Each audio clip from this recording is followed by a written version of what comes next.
विष्णुवे नमः। आज मैं आप सभी के समक्ष जेठ मास महात्म्य में अध्याय 18 प्रस्तुत कर रही हूँ। यदि आपने इससे पूर्व के अध्याय नहीं सुने हैं तो चैनल पर अपलोड किए गए हैं, चैनल पर जाकर जरूर सुनें तथा संपूर्ण अध्याय को सुनने के लिए वीडियो को अंत तक देखें। अध्याय 18 में चंद्रमा की उत्पत्ति, उनका दक्ष प्रजापति की कन्याओं के साथ विवाह, चंद्रमा द्वारा राजस्व यज्ञ का अनुष्ठान, उनकी तारा पर आसक्ति, उनका भगवान शंकर के साथ युद्ध तथा ब्रह्मा जी का बीच बचाव करके युद्ध शांत करना, इन सभी का वर्णन किया गया है। ऋषियों ने पूछा, शास्त्र विशारद सूत जी, पितरों के अधिपति चंद्रमा की उत्पत्ति कैसे हुई? आप यह सब हमें बतलाइए तथा चंद्रवंश में जो कीर्तिवर्धक राजा हो गए हैं उनके विषय में भी हम लोग सुनना चाहते हैं। कृपा कर वह सब विस्तार से हमें बतलाइए। सूत जी कहते हैं, हे ऋषियों, पूर्व काल में ब्रह्मा ने अपने मानस पुत्र अत्रि को सृष्टि रचना के लिए आज्ञा दी।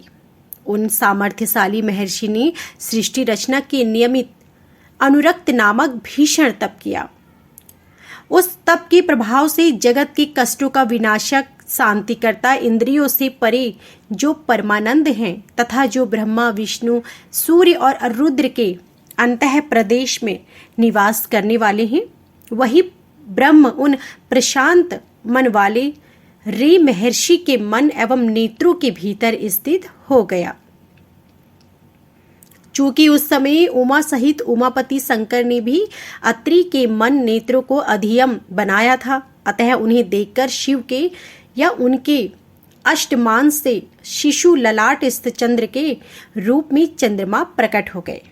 उस समय महर्षि अत्रि के नेत्रों से जल संभू धाम तेज नीचे की ओर बह गया। उसने अपने प्रकाश से अखिल चराचर विश्व को उद्दीपित कर दिया। दिशाओं ने उस तेज को स्त्री रूप से धारण कर पुत्र प्राप्ति को कामना से ग्रहण कर लिया। वह उनके उदर में गर्भ रूप होकर 300 वर्ष तक स्थित रहा। जब दिशाएं उस गर्भ को धारण करने में असमर्थ हो गई, तब उन्होंने उसका परित्याग कर दिया। तत्पश्चात चतुर्मुख ब्रह्मा ने उस गर्भ को उठाकर उसे एकत्र कर सर्वायु युद्धधारी तरुण पुरुष के रूप में परिणित कर दिया तथा वे शक्तिशाली पितामह सहस्त्र घोड़ों से जुते हुए वेद शक्तिमय रथ पर उसे बैठाकर अपने लोक को ले गए। वहां उस पुरुष को देखकर ब्रह्मार्थियों ने कहा, ये हम लोगों के स्वामी हैं।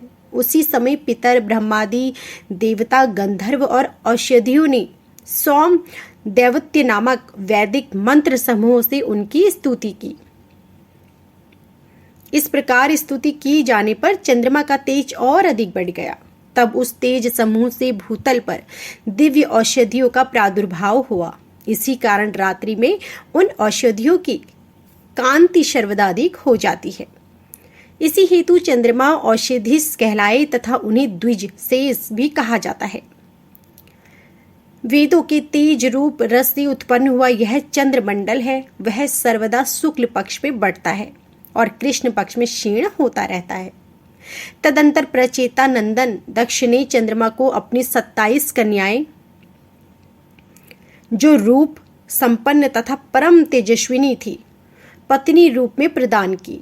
तब शीत किरणों वाले चंद्रमा ने एकमात्र भगवान विष्णु के ध्यान में तत्पर होकर 10 लाख वर्षों तक तपस्या की।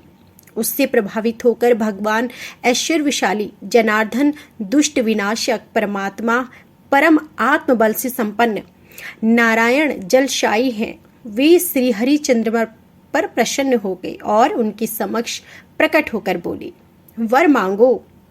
इस प्रकार कहे जाने पर चंद्रमा ने वर मांगते हुए कहा, हे भगवान, मैं इंद्रलोक को जीत लेना चाहता हूँ, जिससे देवता लोग प्रत्यक्ष रूप से मेरे भवन में आकर अपना अपना भाग ग्रहण करें। मेरी राजस्व यज्ञ में ब्रह्मा आदि देवगण ब्राह्मण हों तथा त्रिशूलधारी मंगलमय भगवान शंकर हम सभी के दिव्य रक्षपाल यानी राक्षसों से रक्षा करने वाले या सभी प्रकार के रक्षक रूप में उपस्थित रहे। भगवान विष्णु के तथेथित ऐसा ही हो यौ कहकर स्वीकार कर लेने पर चंद्रमा ने राजस्वी यज्ञ का आयोजन किया। उस यज्ञ में महर्षि अत्रि, होता ऋग्वेद के पाठक भृगु, यजुर्वेद के पाठक और चतुर्मुख ब्रह्मा उदारता सामवेद के गायक थे। स्वयं श्री हरि ने उस यज्ञ का उपदृष्टा होकर ब्रह्म अर्थवेद का पाठक का पद ग्रहण किया। उस यज्ञ में सनक आदि सदस्य और 10 विश्वदेव चमशार्धुर यज्ञ में सोमरस पीने वाले बने, ऐसा सुना जाता है। उस समय चंद्रमा ने तीनों लोक में दक्षिणा रूप में प्रदान कर दिए थे।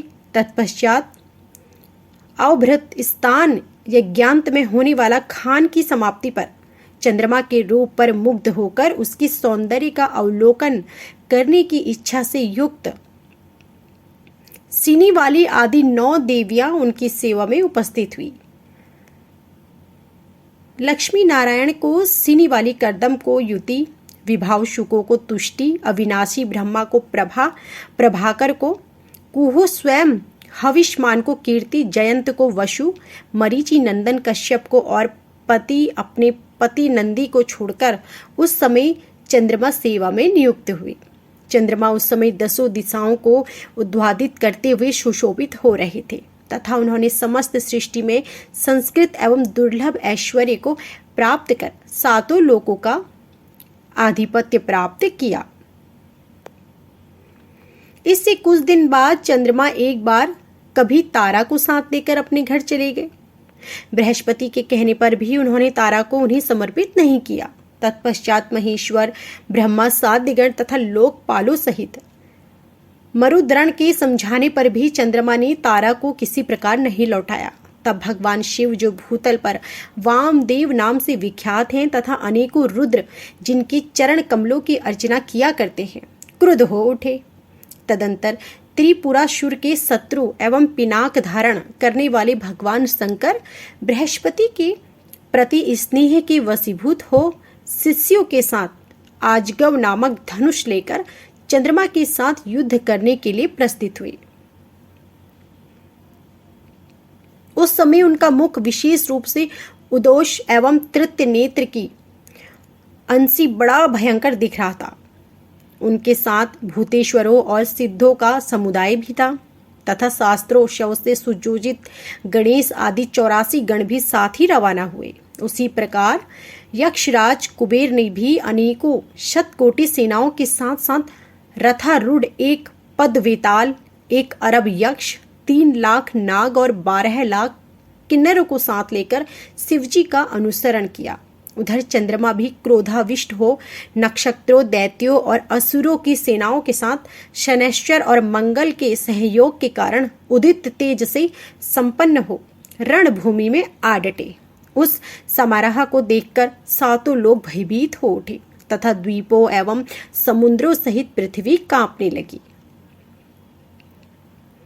शिवजी ने प्रकाशमान एवं विशाल आग्नेयास्त्र को लेकर चंद्रमा पर आक्रमण किया। फिर तो दोनों सेनाओं में अत्यंत भीषण युद्ध छिड़ गया।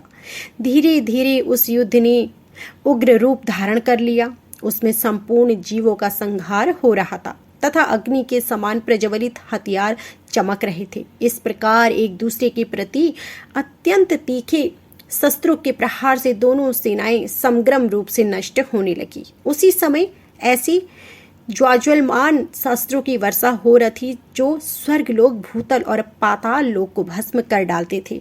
यह देखकर रुद्र ने क्रुद्ध होकर ब्रह्मशीर्ष नामक अस्त्र चलाया। तब चंद्रमा ने भी अपने अचूक लक्ष्य वाले सोमा शस्त्र का प्रयोग किया।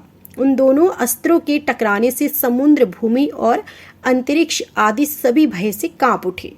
इसी प्रकार उन दोनों अस्त्रों को जगत का विनाश करने के लिए बढ़ता हुआ देखकर देवताओं के साथ ब्रह्मा ने उनके भीतर प्रवेश करके किसी किसी प्रकार से उनका निवारण किया और कहा, हे सोम, तुमने अकारण ही ऐसा कार्य क्यों किया है? यह तो लोगों का विनाशक है। सोम चौक, तुमने दूसरे की स्त्री का अपहरण करने के लिए इतना भयंकर युद्ध किया है, इसलिए शांत स्वरूप होने पर भी तुम शुक्ल पक्ष के अंत में अर्थात कृष्ण पक्ष में निश्चय ही जनता में पाप ग्रह के रूप से प्रसिद्ध हो जाओगी। तुम बृहस्पति की इस भार्या को उन्हें समर्पित कर दो। दूसरे का धन लेकर उसे लौटा देने में अपमान नहीं होता। सूत जी कहते हैं, ऋषियों, तब चंद्रमा ने ऐसा ही हो यह कहकर ब्रह्मा की आज्ञा स्वीकार कर ली और वे शांत होकर युद्ध से हट गए। इधर बृहस्पति भी अपनी पत्नी तारा को ग्रहण करके शिवजी के साथ प्रसन्नता पूर्वक अपने लोक को चले गए।